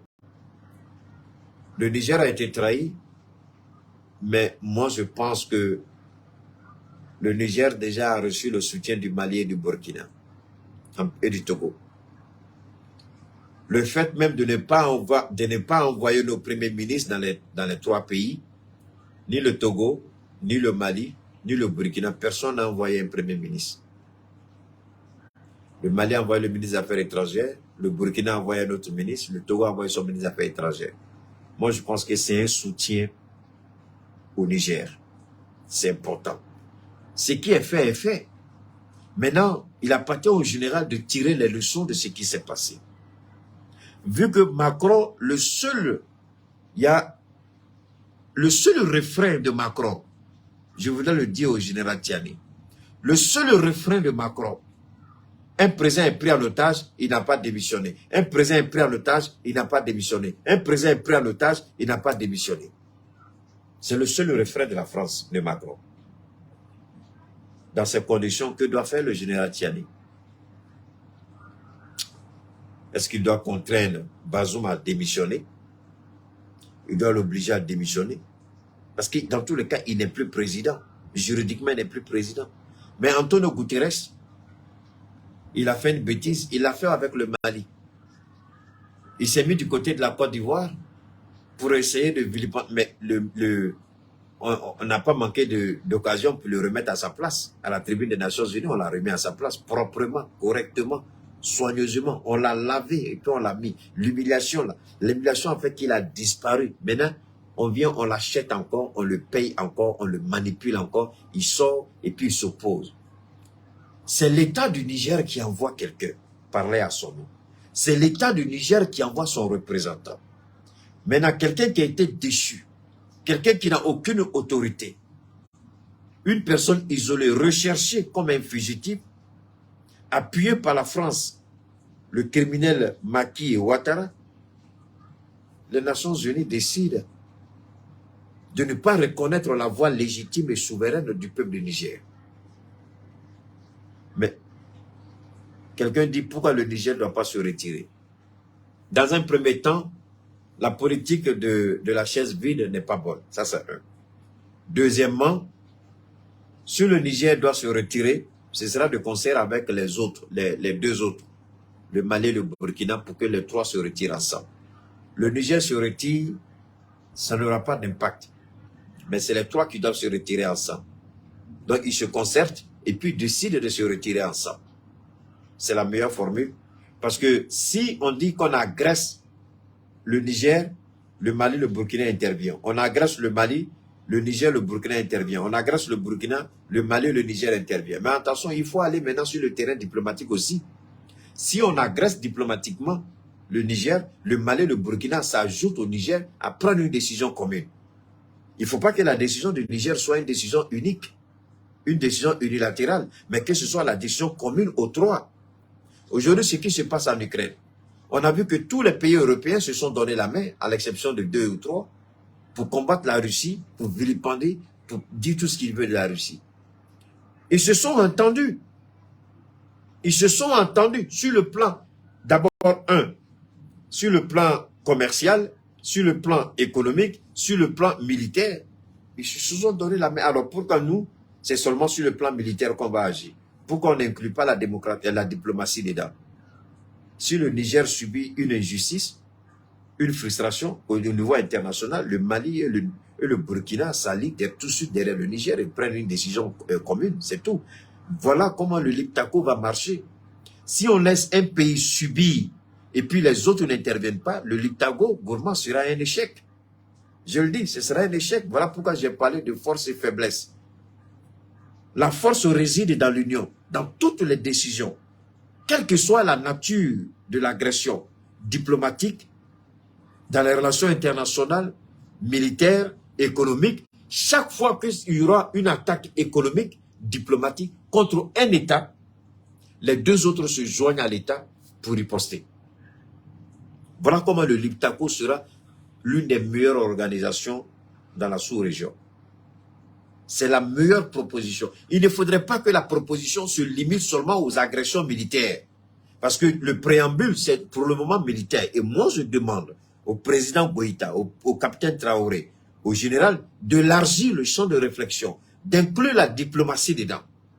Si un État est victime d'une spoliation diplomatique sur le plan international, les deux autres s'allient et puis ils prennent une décision commune.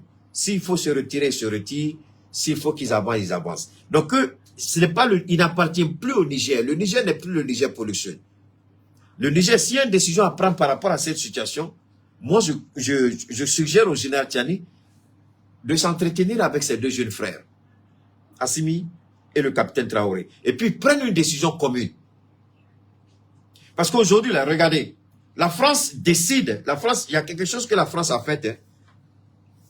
Ceux qui sont partis là, ils vont perdre parce que c'est à la fin que Keïta devient toujours inspiré. Regardez bien, il y a une situation que la France, je voudrais vous montrer. Il y a une, voilà. Ok. Je voudrais que vous écoutiez ceci. Je voudrais que vous... Nous ne reconnaissons aucune légitimité aux déclarations des putschistes, puisque le président Bazoum n'a pas renoncé à son pouvoir. Ok. Vous avez entendu? Et donc... Puisque le Bazoum n'a pas renoncé à son pouvoir, on ne le reconnaît pas.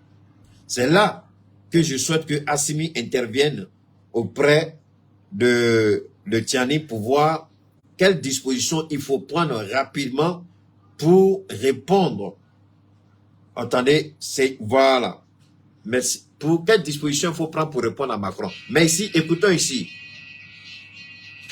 Avant de continuer, abonne-toi à Eben Media TV et partage aussi la vidéo. C'est pas grave, on va écouter ça. N'oublie pas de liker et de laisser ton point de vue en commentaire. Ça, c'est important, hein. Écoutez bien. La France réagit à la récente création de l'Alliance des États du Sahel, AES. Actuellement, un sommet crucial se tient à l'ONU, où les enjeux politiques et économiques sont à leur paroxysme. Écoutons, hein. Cette initiative inédite, portée par les pays sahéliens, a déjà des répercussions majeures sur la scène internationale. Depuis notre bureau de reportage, nous suivons de près les développements de cette situation complexe et en évolution constante. Écoutez bien. La France, en tant qu'acteur clé dans la région sahélienne depuis des décennies, prend des mesures sans précédent. Ah bon, écoutez maintenant. À travers une représentante de haut niveau, Paris a annoncé son intention de suspendre toutes ses activités au Mali, au Burkina Faso et au Niger. Voilà, vous commencez à comprendre pourquoi j'ai dit que désormais, il faut élargir le champ d'action au niveau politique, au niveau diplomatique, au niveau économique. Vous commencez à comprendre? Et là, quand la France frappe les trois doivent unanimement répondre à la France, pas individuellement. Sinon, il n'y aura pas d'effet. C'est unique que nous sommes forts. Mais pris séparément, nous sommes faibles. Et c'est sur ça qu'ils ont toujours tablé pour dominer, piller et voler les ressources, parce qu'on a toujours agi séparément, de façon individuelle. Dans le Liptako gourmand, une des forces et faiblesses, la force c'est dans l'action commune. Quelle que soit la nature de l'agression, ils réagissent toujours ensemble. Mais s'ils veulent réagir séparément, individuellement, c'est la faiblesse, ça n'ira nulle part. Ça n'ira nulle part. On va continuer. Ça, c'est le premier élément. Deuxième élément. Cette décision inattendue est perçue comme une réponse directe à la création de l'Alliance des États du Sahel. Ce geste diplomatique inédit est alimenté par des inquiétudes sécuritaires et politiques croissantes. La France, qui a longtemps joué un rôle de premier plan dans la lutte contre les groupes terroristes au Sahel, s'inquiète de l'évolution de la situation sur le terrain. L'Alliance des États du Sahel, composée de plusieurs nations de la région, semble vouloir prendre un chemin indépendant dans la gestion de la crise sécuritaire. Cette divergence d'approche met en péril la coopération entre la France et les pays sahéliens, déjà fragilisés par des années de lutte contre le terrorisme. Cependant, le geste de la France ne s'arrête pas là. Il y a un élément économique crucial qui mérite d'être souligné. Je vous en prie, ceux qui sont partis vont regretter ceci. Écoutez maintenant. Laissez ceux qui s'en vont, continuez de partager, continuez de vous abonner. Maintenant là, maintenant là, maintenant là, maintenant là, maintenant là, c'est là que je demande à Assimi, au capitaine et au général de venir écouter. Écoutez. En effet, la France détient une position économique dominante dans la région, en grande partie grâce au franc CFA, la monnaie commune utilisée par plusieurs pays d'Afrique de l'Ouest et du Centre. La France a évoqué la possibilité de suspendre la livraison de francs CFA à ces trois pays, Bon. Normalement, là, je ne parle plus, mon direct est fini ici. Normalement, là, non, je coupe le direct et puis c'est fini. Normalement, là, mon direct à Banaya, directité est tournée.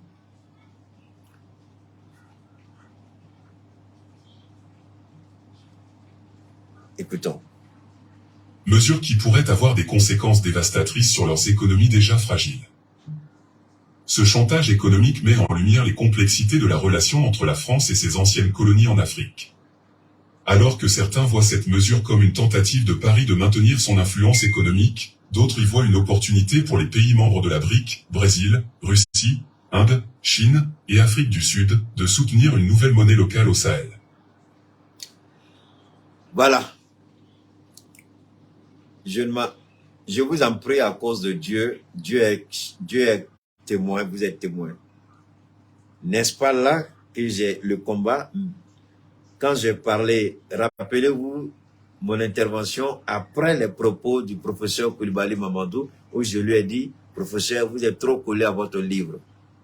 Sortez, vous êtes un bon professeur d'économie, mais vous êtes trop collé à votre livre. La réalité semble vous échapper un peu. Je ne vais pas vous donner des leçons.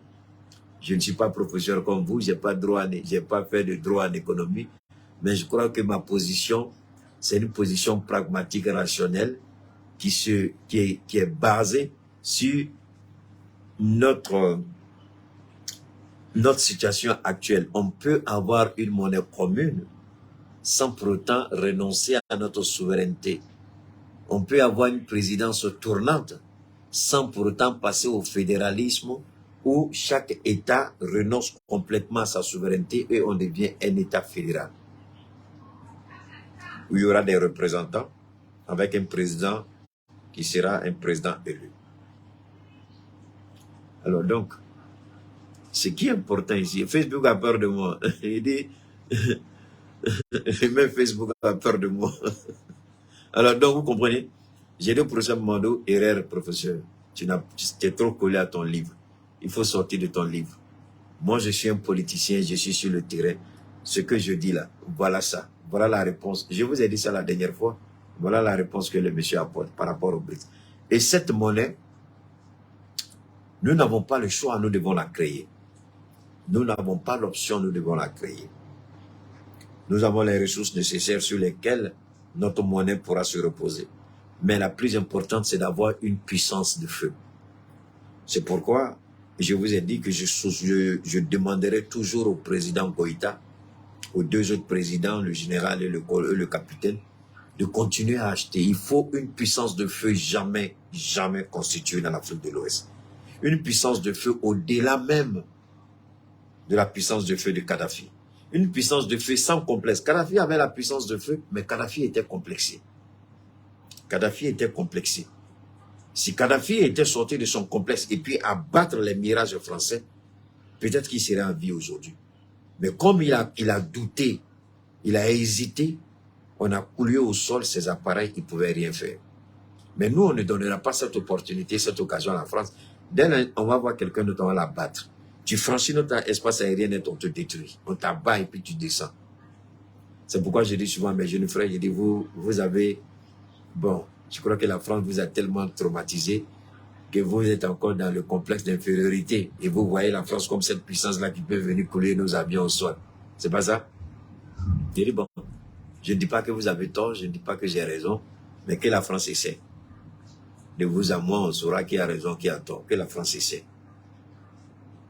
Parce que nos jeunes gens, ils parlent aujourd'hui, mais en même temps, c'est eux qui viennent dire, ah, voilà telle information, telle information. Mais si le Mali aujourd'hui est capable de savoir que son espace aérien est violé, le Mali donne l'information au Burkina, au Niger, à travers le satellite russe qui a été orienté vers le Sahel, parce que je vous ai dit que ceci n'a pas été fait au hasard. C'est plus facile pour le satellite russe, orienté dans la zone du Sahel, pour pouvoir voir le mouvement de ces trois États, que d'être orienté sur un seul État et puis laisser les autres. Je vous ai dit que la création du Liptako Gourmand, j'ai la conviction que Poutine en a soufflé quelque chose à Assimi. Et comme c'était déjà la volonté des deux autres, donc ça a été facile. Parce que le satellite qui est mis, ça je le dis, personne ne peut me prouver le contraire. Personne ne peut me mettre au défi dans ça. Je dis que la Russie a déjà installé, il y a un satellite russe, un satellite militaire russe qui est orienté sur l'espace du Liptako Gourmand. C'est une certitude absolue. Je dis bien, c'est une certitude absolue. C'est tout. Les Américains, ils ont combien de satellites chez eux? Mais avec leurs millions de satellites, là, est-ce qu'ils ont pu gagner une guerre? Donc, ne dites pas que parce qu'on a un satellite, donc on est obligé de... Non. Les satellites ont une fonction bien précise. Les hommes sont ce qu'ils sont, les satellites sont ce qu'ils sont. Donc, ne venez pas me dire, mais les satellites donnent des informations précises par rapport à des renseignements dont on a besoin. Mais les hommes, ils sont ce qu'ils sont. Et les satellites font les balayages. Le satellite n'est pas là comme ça. Il fait un balayage chaque 2 heures, chaque 3 heures ou chaque 4 heures. Ça dépend. Voilà. Donc, il ne faut pas en venir dire, hey, il y a un satellite et puis il y a ça. Parce que les gens, quand ils parlent souvent, ils ne rentrent pas dans les détails. Donc, les gens sautent pour faire des interprétations fallacieuses. Alors, je le dis aujourd'hui, le Liptako Gourmand, il y a ce défi-là qui est là. Donc, ça devient sérieux et il est important dans la rédaction de la charte qu'on commence à penser à la création d'une monnaie commune. Monsieur le président Assimi Goïta, vous avez entendu. La France est en train de mettre à exécution. Donc, vous voyez, quand la France dit, non, le franc CFA, c'est la monnaie des Africains, Ça, c'est Alassane Ouattara. Non, non, non, franc CFA, c'est pour les Africains, c'est notre monnaie, c'est une monnaie solide, blabla. Vous avez entendu. La France dit qu'elle veut arrêter la livraison du franc CFA, puisque c'est elle qui fabrique. On a notre or là-bas. Mais que la France essaie une seule fois. Nous allons attaquer la France, non pas sur la juridiction, par rapport à mais nous allons saisir la justice de l'Union européenne, qui par moment joue son rôle, qui n'est pas inféodée. C'est la chance que nous avons. La justice de l'Union européenne n'est pas inféodée. Donc nous allons saisir la justice de l'Union européenne. Nous avons déposé notre or. Et l'or là nous donne droit à un quota. Si la France veut s'amuser, j'interpelle nos autorités. D'ailleurs, on m'a donné une information. Après, on m'a mis en contact avec un des avocats. Je ne dirai pas son nom ici. Un des avocats du Niger. Ceux qui ont porté plainte. Parce qu'ils ont dit que l'État du Niger n'est pas reconnu. Écoutez bien ce que je dis. Hein. On dit l'État du Niger est exclu. Donc n'a aucune légitimité à porter plainte contre la CEDEAO. C'est ce que la Cour de justice de la CEDEAO a dit. Donc, ils ont porté... Donc, mais cependant, vous vous souvenez bien, ce jour-là, j'avais dit que l'État du Niger peut porter plainte, non pas au nom de l'État, parce qu'il y a un précédent, il y a une jurisprudence par rapport au Mali, mais que j'avais demandé même que le M62, la société civile, porte plainte contre la CEDEAO. Et c'est ce qu'ils ont fait. Donc, ils n'ont pas porté plainte contre la CEDEAO au nom de l'État du Niger, mais c'est la société civile du Niger qui a porté plainte contre la CEDEAO par rapport aux sanctions qui ont été imposées. Et la justice de la CEDEAO, à la date d'aujourd'hui, ne s'est jamais prononcée là-dessus. Et cette justice-là, il y a une Ghanéenne dedans, il y a une Ivoirienne dedans. Il y a, je crois, un Nigérien ou bien. Bon, entre nous, soyons sérieux. Une telle juridiction-là, nous, on peut avoir raison dedans. Une telle justice-là, nous, on peut avoir raison dedans. Et Nigérien, Ghanéen, Ivoirien. Mais alors que la société civile du Niger a porté plainte, j'ai demandé qu'on me donne la copie de la plainte. Donc on m'a transmis le contact d'un des avocats. Ils sont allés, ils ont porté plainte au Burkina. Et puis ils sont allés à Abuja, ils ont porté plainte. Donc, ils m'ont donné son contact, je vais le contacter pour que je puisse avoir une copie pour pouvoir en faire un direct. Pour parler de ça. Parce que maintenant, cette même CEDEAO là reçoit la plainte de Bazoum. Et puis agit. Alors que nous avons porté plainte, elle n'a pas agi. Et c'est passé sous silence. Personne ne sait même que nous avons porté plainte. Les gens ne savent même pas que nous avons porté plainte. Beaucoup de Nigériens ne savent même pas que la société civile nigérienne a porté plainte contre la CEDEAO. Et c'est après que j'ai eu à parler de la plainte que on m'a contacté pour me dire oui, effectivement, que la société civile du Niger a porté plainte. Mais maintenant, on va voir. Puisque notre plainte est là-bas, ils n'ont pas réagi. Alors pourquoi ils vont réagir par rapport à la plainte de Bazoum?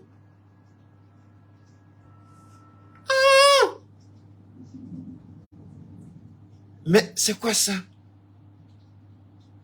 Mais cette cour de justice, c'est pourquoi j'ai dit à Tiani, il n'a qu'à leur poser la question.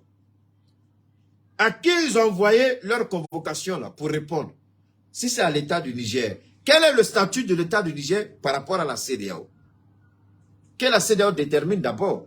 Maintenant, si on ne peut pas déterminer le statut, nous on ne peut pas répondre. Au nom de qui on va répondre? Puisque nous c'est l'État. Nous on représente l'État. Puisqu'on n'a pas de statut. Puisqu'on ne nous écoute pas. Mais pourquoi nous on va répondre? Pourquoi on va répondre? C'est pourquoi j'ai dit qu'on demande à la CEDEAO quel est le statut. Bon, la question que j'ai posée par rapport à la CEDEAO là. Et Allah, Dieu est bon. Vous n'avez pas vu ça aux Nations Unies aujourd'hui? Est-ce que vous n'avez pas vu ça aux Nations Unies? Le communiqué de CNSP que j'ai fait passer, vous avez entendu là. Est-ce que ce n'est pas le statut du Niger dont il a été question là-bas? Est-ce que ce n'est pas ce statut-là qui pose problème? Est-ce que ce n'est pas ce statut-là que Macron utilise pour faire la grande gueule? Il n'a pas démissionné, on ne les reconnaît pas, il n'a aucune légitimité. Mais alors, comment la Cour de justice de la CEDEAO peut nous demander elle-même quel est notre statut. On demande à la Cour de la justice d'abord, hé, toi tu nous as envoyé une chose là, quel est notre statut? Il faut déterminer d'abord. Deuxièmement, si tu ne peux pas déterminer, demande à la CEDEAO de déterminer notre statut. Donc si la CEDEAO détermine notre statut, dans tous les abana. Donc, non. J'ai dit, ils n'ont pas compris que les données ont changé, les temps ont changé. Dieu a mis des gens là. Et ils croient que les Africains, l'Afrique c'est l'émotion, ils ne réfléchissent pas, blablabla. Et vous allez trouver des gens devant vous. Vous allez trouver des cerveaux devant vous. Vous allez trouver des têtes pleines devant vous. Vous allez trouver des gens dont la conscience est tranquille, ils sont sereins. Vous allez trouver des panafricains engagés. Macron est tellement déboussolé, tellement désorienté qu'il se met à gueuler, à piller. Souvent même tu écoutes ses propos, même ça te donne envie de vomir. Il n'a aucune valeur. Tu le regardes, tu dis, mais attends, c'est lui là le président des Français là. Souvent, il n'en vaut même pas la peine qu'on fasse passer ses propos. Parce que c'est ridicule. Il est tellement humilié. Il a été tellement rabaissé. Il a été tellement ridiculisé qu'il veut toujours parler. Alors non, moi je vous dis ceci. Le Niger a porté plainte. La Cour de justice de la CEDEAO ne s'est pas prononcée. Elle envoie un truc. Donc vous voyez maintenant, quand nous disons qu'il faut clarifier notre position, la situation s'est produite à New York, c'est pas ça? Donc par rapport à ce qui s'est passé à New York là, comme Dieu, quand il dit parle à mon nom, si tu parles à mon nom, moi je prouverai que tu parles à mon nom en disant et en établissant les propos que tu tiendras dans leurs faits, dans leur vérité. Et ce sera incontestable. Ce que j'ai dit, est-ce que les Nations Unies d'Antonio Guterres ne m'ont pas donné raison? Il faut qu'on détermine notre position. Si notre position n'est pas déterminée, on va aller répondre au nom de qui à cette Cour de justice de la CEDEAO? Vous envoyez une convocation et vous ne savez pas à qui vous envoyez la convocation. Si c'est à l'État du Niger, quel est le statut de l'État du Niger à la CEDEAO? Si c'est au général Tiani, qui est un individu, il ne vous répond pas. Parce que le général Tiani n'a rien à voir avec la Cour de justice de la CEDEAO, mais l'homme d'État, le chef d'État, général Tiani, a tout à voir. Donc, si vous voulez, vous le reconnaissez. Si vous le reconnaissez, il vous répond. Si vous ne le reconnaissez pas, il ne vous répond pas. Maintenant, vous pouvez décider, prenez la décision que vous voulez et vous allez assumer devant l'histoire les choix que vous allez faire. On peut continuer jusqu'à pendant 2 heures de temps, mais je sais que beaucoup s'impatientent pour aller écouter le discours de l'intervention peut-être d'Abdoulaye, certainement d'Abdoulaye Maïga, et non, Safroul et Abdoulaye Diop. Donc,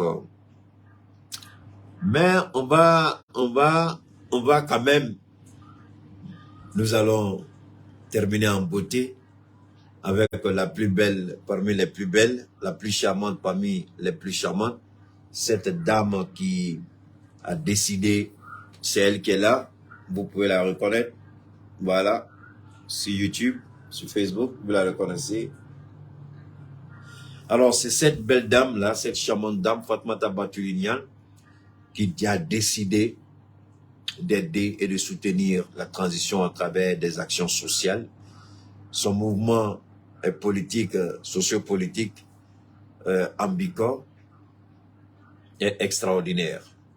Ok, merci beaucoup. Son mouvement est extraordinaire. C'est un des meilleurs mouvements que j'ai connu de mon vivant en tant qu'adulte.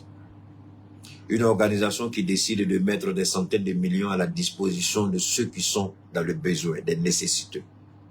C'est rare de voir une telle personne aujourd'hui, une telle qualité de générosité aujourd'hui. Cette femme d'exception, cette femme extraordinaire. Non seulement Dieu l'a dotée d'une beauté extraordinaire, mais Dieu aussi a rempli son cœur d'une générosité extraordinaire. Elle aide, elle soutient, sans rien attendre au retour. Pour soutenir le peuple malien, elle a mis en place son mouvement Ambicor. Ambicor, c'est-à-dire on est tous derrière le Mali croit. C'est vrai que ce n'est pas une situation de dépendance totale qu'elle veut créer, non, mais elle veut aider. Il y a des gens qui ont besoin d'aide. Dieu dit, prenez plaisir à donner qu'à recevoir.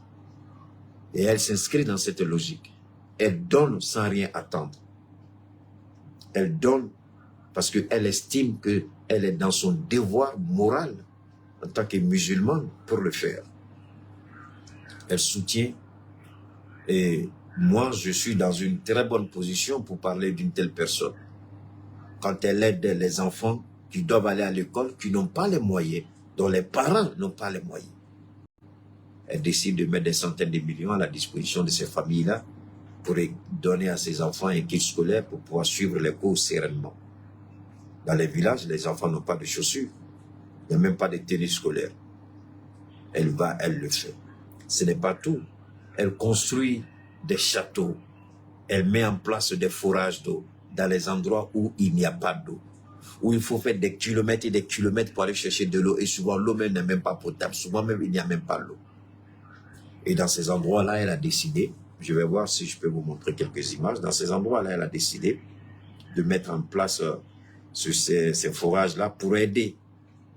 Vous voyez, ce sont ces genres de trucs qu'elle fait. Vous voyez, le mouvement ambicor, c'est ça, c'est comme ça, là. C'est pas ça, c'est un peu partout. Voilà le camion de forage. Voilà, c'est son camion de forage. Donc, ce sont ces œuvres sociales-là qu'elle fait à longueur de journée, tout le temps, à travers tout le Mali. Sans oublier les nettoyages qu'elle fait.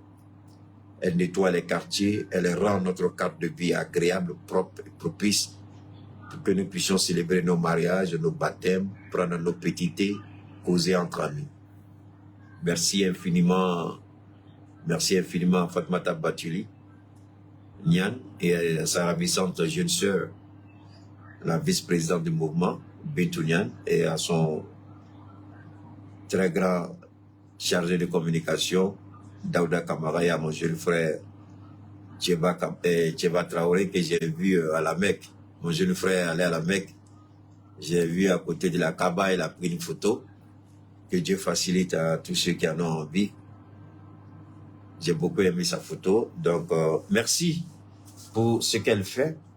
Alors, nous allons, sans oublier évidemment, notre partenaire, nous allons vous amener...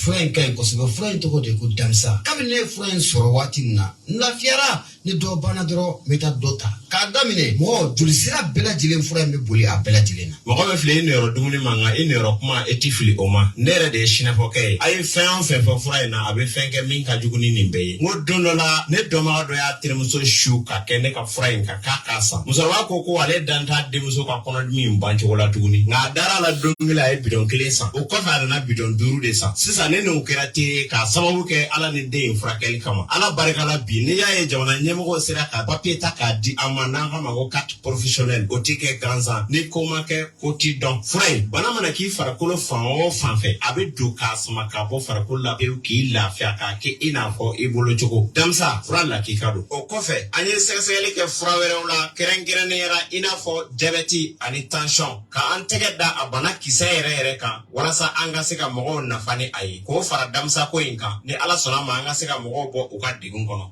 Kone ne ko anw ma minnu yɔrɔ ka jan sinafɔkɛ a ka telefɔni nimoro bɛ sɔrɔ. min ye n balimakɛ a ka nɛgɛjuru sira o bɛ sɔrɔ o tɛ dɔwɛrɛ ye i mago b'a la a mana kɛ mun ye furako ye fo ka taa se mago wɛrɛ ma i bɛ se ka sinafɔkɛ k'a yɛrɛ wele 75 01 63 95 walima 66 11 78 49 n'o ka gɛlɛn maa min ma i bɛ se k'i senfa biribiri ka taa mun ye Jɛngɛnɛbugu Bɔrɔkantɛrɛn yɛrɛ kɛrɛfɛla la ye i mana sinafɔkɛ ɲininkali kɛ maa o maa la bɛɛ lajɛlen b'a yɔrɔ yira la. Kone o kumana a damisa ko an bɛ taa ɲini an n'an sɔnma bɛɛ. an ka taa ɲɔgɔn fɛ. Alors, c'est Suleiman Sanogo, un naturothérapeute qui soigne pratiquement un grand nombre de pathologies cliniques, infections, problèmes de cancer, problèmes de trompe, fibromes, kystes, infection rénale, insuffisance rénale, problèmes de prostate, tension, diabète, avec des problèmes musculaires, des problèmes de nerfs, arthrose, drépanocytose, des problèmes de sang, vous avez trop de taux de sucre dans le sang, vous avez trop de globules rouges dans le sang, vous avez problème de spermatozoïdes, vous n'arrivez pas, votre système n'arrive pas à produire suffisamment de spermatozoïdes. Parce que si vous n'avez pas suffisamment de spermatozoïdes, la fécondation devient un peu difficile. Quand vous ne produisez pas de spermatozoïdes en quantité suffisante, parce que c'est des millions de spermatozoïdes lorsque vous éjaculez, on ne donne pas les prix en direct, mon ami, tu me contactes dans mon WhatsApp. Donc, ce sont des millions de spermatozoïdes qui sont libérés. Souvent, il y a des spermatozoïdes qui sont paresseux. Donc, ça complique la fécondation. Souvent, il faut un catalyseur pour qu'ils aillent un peu vite. Souvent, la production de spermatozoïdes est pratiquement nulle. Donc, il faut provoquer une plus grande production de spermatozoïdes. Il y a tous ces éléments-là. Il y a des trompes bouchées, il y a des problèmes d'ovulation, il y a des fibromes au niveau du vagin, il y a tellement d'anomalies, il y a des règles douloureuses, il y a absence totale de règles, il y a toutes ces choses. Donc, il a fait ses études, il a été accompagné par des professeurs en médecine. C'est un naturothérapeute qui connaît son métier, qui maîtrise son métier. Damsa, ce n'est pas un produit. Damsa, c'est une gamme de 15 produits. Donc, chaque pathologie, si vous expliquez, parce que souvent les gens continuent toujours de dire, parle de Damsa, parle de je parle de rien. Écoutez mes interventions, quand je parle, je dis, Damsa, c'est une gamme de 15 produits. Quels sont vos besoins? Vous dites quels sont vos besoins, on vous propose le traitement qui va avec. On vous propose la solution qui va avec. Voilà. Donc, moi, c'est Keita Cheikhoumar, vous me connaissez. Monsieur Sanogo, il parle difficilement en français. Donc, ceux qui ont des besoins, ceux qui parlent en bambara, vous pouvez directement l'appeler sur le numéro qu'il a donné. Mais pour ceux qui parlent en français, qui sont à l'extérieur ou même au Mali, si vous ne comprenez pas le bambara, vous pouvez me contacter. Je suis au 72 77 47 88. Contactez-moi par mon WhatsApp. Laissez-moi un message détaillé de vos préoccupations et puis je vais vous répondre. 72 77 47 88. Merci infiniment pour la confiance. N'oubliez pas de vous abonner à la nouvelle page Le Grand Regard de Cheikh Oumar Keïta. C'est la page que j'ai créée. N'oubliez pas d'aller vous abonner. Le Grand Regard de Cheikh Oumar Keïta. Le nom du compte, c'est Keïta Cheikh. Donc, vous allez vous faire demande d'amitié Keïta Cheikh. C'est tout Keïta Cheikh. Et la page, c'est Le Grand Regard de Cheikh Oumar Keïta. Keïta Cheikh Oumar, autant pour moi. Le Grand Regard de Keïta Cheikh Oumar. Voilà. D'ici là, portez-vous bien. N'oubliez pas de vous abonner. Ici, c'est Cheikh Oumar Keïta. YouTube, c'est Keïta Cheikh Oumar. TikTok, c'est Keïta Cheikh Oumar. Abonnez-vous sur toutes nos plateformes pour ne rien rater, pour que l'aventure continue ensemble. D'ici là, portez-vous bien. Demain est un autre jour. Inch'Allah, on se retrouvera pour partager, pour communiquer, pour développer. Ce que nous n'avons pas pu dire aujourd'hui, on le dira demain, Inch'Allah. D'ici là,